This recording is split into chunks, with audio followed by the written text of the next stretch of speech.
All right, so what brought me here today, besides that it's my birthday, and this is probably the best birthday gift that any friend could have given me. I know this is a new friendship, David, but I really, really appreciate this. I'm excited. I met David recently during some travels in which we were both traveling from the airport back to the city, and I had a hell of a lot of luggage with me, including about 1/10 of my book collection of that time. Made my bags extremely heavy. We were on the subway late at night, and there were a bunch of weird-looking characters running around the subway, and could have turned out to be something quite difficult. But David, you jumped up and saved my ass that night, really. And then proceeded to walk me all the way home, and which I needed that extra layer of protection because the same thing on the subway had happened. There were a bunch of guys that were kind of like zombie-like, coming out of the dark corners of the universe to God knows what. So I really appreciate you, and I appreciate that. Yeah, what can I say about myself here, or my life, or theories of the world? I think sometimes when you bump into somebody on the street, it becomes extremely apparent that you're meant to be friends with that person, or maybe they're like a person or a figure in your life that's either meant to help you realize something about yourself, or you realize that they are part of your tribe. And I think that was very apparent when I bumped into David. And it reminds me of a larger theme in my life, which has existed since I can remember. I was always a real unusual kid that didn't really feel like I belonged in anywhere, even though I had a seat at every lunch table in high school, which is great. You had the invites to every party, or you had the inn with the goths, or the athletes, your mathletes, your theater folks, your whoever, anybody and anybody. If they were interesting, they had a nice soul. Like, I think I've kind of gravitated towards that. But having that as part of my experience growing up really threw me out into the world, and wanting to connect with others that kind of felt like they were from that same cloth, or like that we were woven with the same fabric of the universe kind of within us. And my childhood growing up in Long Island expanded from that point. I moved into the city, studied at Columbia University. I was a student athlete, and then beyond that decided to venture out into the world and see where the world kind of really took me. It had brought me down to like Miami and Palm Beach County, and then from there to Seattle and Washington, D.C., and Los Angeles, where I lived for some time.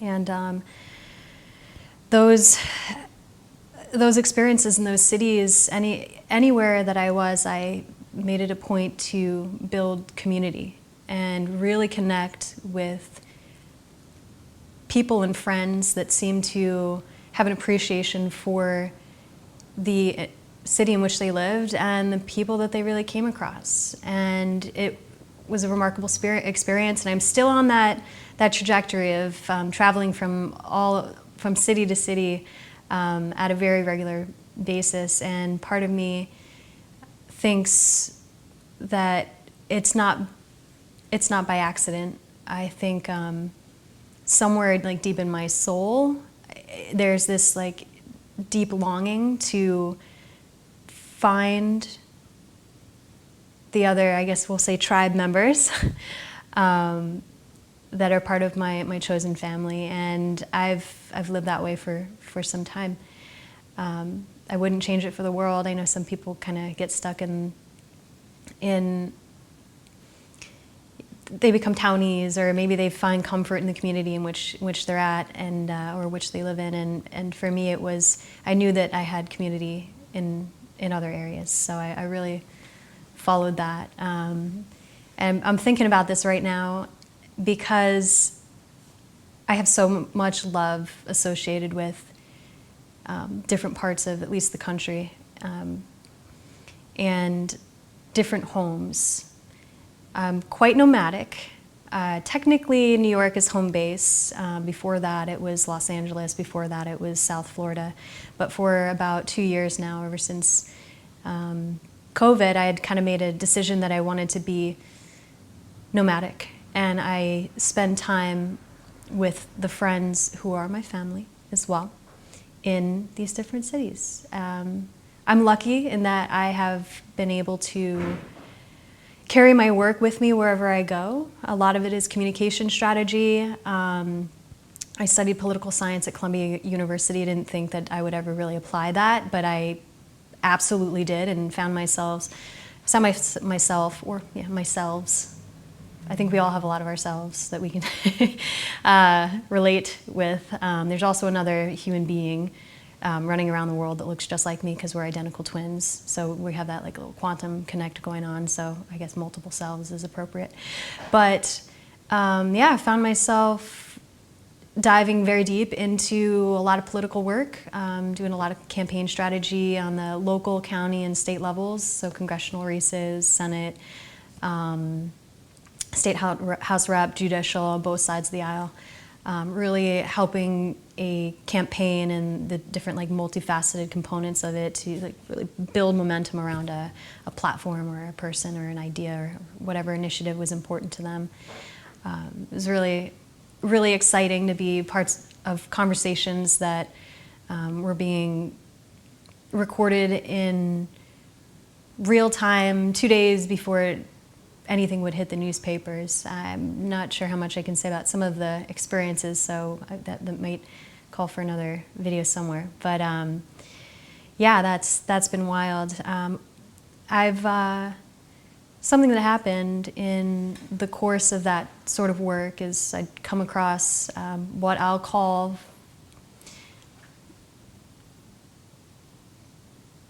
I don't want to say like dark, but I will say dark. So you have folks with really good intentions and they want to do good things, and then you've got others who maybe get a sense of the power, the position that they find themselves in, and it just becomes point blank. You see people using that power towards something that is maybe ego-based or self-serving, and so a lot of bumping into that was difficult for me to see. It still is to this day, and I don't really operate on any of those cylinders. So there was a point at which I decided to leave the world of politics in 2017.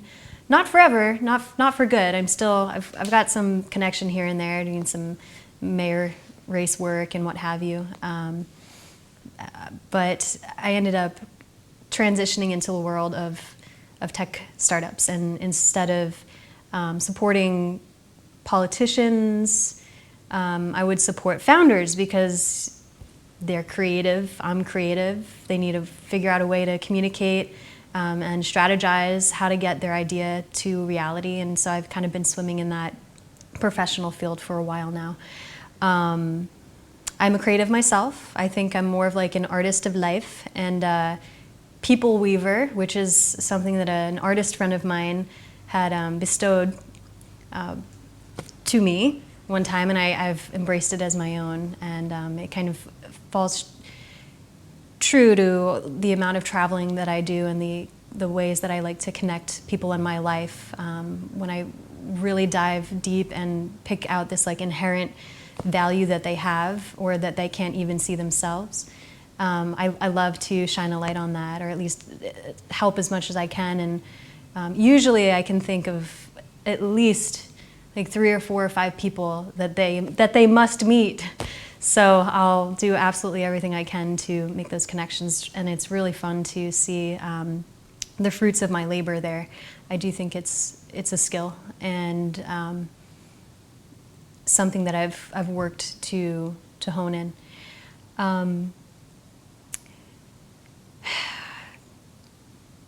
I'm looking at these instruments in the corner over here, and I see some saxophones, and that's David's, one of his love languages, I think, sitting over there, and it throws me back into the time where I would spend my downtime between running track and studying, playing the alto sax. I never knew that it was really something I'd be super into, but once I picked that up, it was 6 years of a beautiful friendship being built between myself and that instrument. It also, ironically, was the instrument that my father had played when he was a boy. And my father, I'd not met until I was 16. So finding that out, I think my mother told me later, as opposed to before picking up the instrument, but I thought there were so many cool things about that. The fact that you can gravitate towards something that you didn't even know was an outlet for a family member of yours, your DNA. And I think about that a lot as well. What is encoded in our DNA as humans? These cool little qualities and quirks that we can pick up from a parent. And I had not really even thought too much about that. In the past few years I have. I think as I begin to think about maybe potentially having children someday, and as I open my eyes to observe some of my friends who have children, and I've become a little bit more in tune with how beautiful it is to be alive and to have that experience where you can watch this little baby being just kind of grow and tap into these embedded characteristics that maybe you yourself have noticed about your life, and I think about that a lot, and I can get lost in it very deeply sometimes, but it's fun to think about. We're not just here to be born and do things and then die. Maybe that's what it seems like, but it's unusual that as a human being, like, that is something, like, it's a carbon imprint, like replication of what it means to be you, like imprinting the world with just like another being that has the potential to imprint their qualities on the world around them as well. I think about that, definitely. So yeah, that saxophone right there just kind of threw me on this on this loop, and I think I'm getting a little red here because I don't talk about this very much, except with my very, very close friends who seem to. All of us friends seem to be a little bit more like spiritually, I think, tapped into the world around us. So I love that, and yeah. So I'm sitting here and I'm still thinking about community. It's part of my life's work is, I think, community building. I'll be giving a speech coming up about the nature of community building, alongside some like really cool heavy hitters in the tech space. Like one of which is a founder of something called Reddit. You might know it. Some other cool names in there, and when I received the invitation from my buddy Brian, I was like, wow, that's kind of really cool. I've been doing this community building type work for a few years now, particularly in the tech startup space, but now it's expanding into other types of communities, working alongside economic development managers of cities and helping them figure out how to create or like this is a weird way to explain it, but de-friction the movement of resources so that people can have a fair chance at really tapping into whatever they need to make their dreams come true, especially if you're like a young budding entrepreneur who is concerned about the local economies in the local communities in which we all live. So I'm really excited to speak on a panel about that. But it makes me really think about what is it that makes a group of friends really, really click. And I've had to pull together this framework for the speech, and I think it all starts with curiosity. I think it really stems from curiosity. I think just like any habit, we can build the ability to be curious, and we can practice just like you would for a test or you would for a race, muscle memory, get into that habit of being curious about our friends and really wanting to know about what makes them human, what makes them alive, what makes them tick, what makes them shine, what brings a smile to their face, what makes them sad.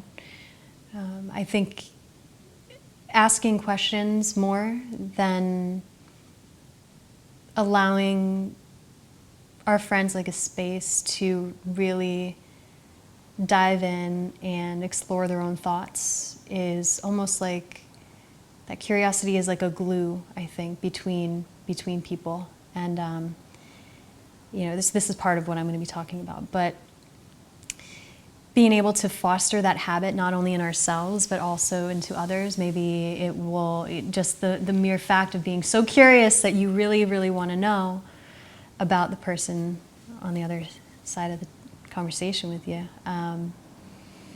is one of the most beautiful gifts that we can give anybody. The gift of curiosity and the amount of depth that opens up, and figuring out what do they want to do with their lives, and how can I help make that a reality? And it's not just me. I'm talking about it'd be cool to help other people recognize that could be like a fast-tracking way into creating intimacy, is what my friend Diego calls it. Fast-tracking intimacy. He's phenomenal at it. David, you met Diego, actually. He's a master at creating these really cool environments to foster that. When you find a group of people that want to be additive towards each other's lives and not acting at a place of like scarcity or fear is kind of, I think, what that like core feeling is of, I don't want to give you something that I have because I fear it's going to be taken away, as opposed to like an opposite mode of thinking, which may be, I'd rather give it so that maybe you find an insight or a new tool that you can take to make your life better. I think that's you can't really put a price on that. And I think, sometimes I'd seen a lot of that like scarcity, fear mentality in the world of politics. And I think there's changes coming. I think there's certain bodies and groups of people that really do steer away from that mode of thinking, and I have hope for humanity because of that. Even though there are a lot of really unfortunate things that go on, as for instance, we've pulled out of Afghanistan, and we've got a lot of people left over there that need help getting out. And I won't name names, but a friend of mine reached out and is trying to get 11 people out. And she's essentially knocking on all the doors she can. So I took a few days to line up every single person I could think that has almost a direct access to communication points or certain offices that might be able to help get some boots on the ground or something like that. And if, I guess sometimes some people may think, oh, I'm not going to bridge that conversation or something because this is my connect or so, whatever. if you've got people's lives on the line and some horrific thing going on, why on earth would you not do absolutely everything you can to make the connections to get people to safety? Everybody is, in my opinion, most people, this is another deep thought, but yeah, most people, and I would say all people, have the right to living a great life. And that's overgeneralizing, but making sure that everybody has access to what they need to even just live in this circumstance, do it. I do think there's a special place reserved in the proverbial hell. Maybe one of Dante's rings or whatever, his levels that he talks about in the Inferno, but for some folks out there. But by and large, that's where I operate from. And I think that the tribes has a lot of that sort of feel attached to it. I haven't met y'all yet, and I'm sure I will. So I can't wait for those days. I can't wait to just create whatever it's going to be with whoever you are. Yeah, I guess the last thing I want to talk about is love. I think everybody should have access to the most beautiful and pure source of love when they find it and hold on to it. I think I received glimpses of it when I was young, but I think that whether it's through family or whatever, not really like my immediate family, but going out and seeking a place where love is omnipresent and in whatever shape or form. Doesn't have to be purely intimate sexual love. It could be just a love of sharing space time with somebody to the point where you want to see them living beautiful, fulfilling lives. I think being able to share in that deep meaning with somebody in a group of people is everything. It takes more than just the self to do it, whatever that is. Community is a great thing, and it's just obviously a huge theme in my life at the moment. And I've got a lot more to say on a lot of things, and I'm not really sure that we're going to get through all of it today. Yeah,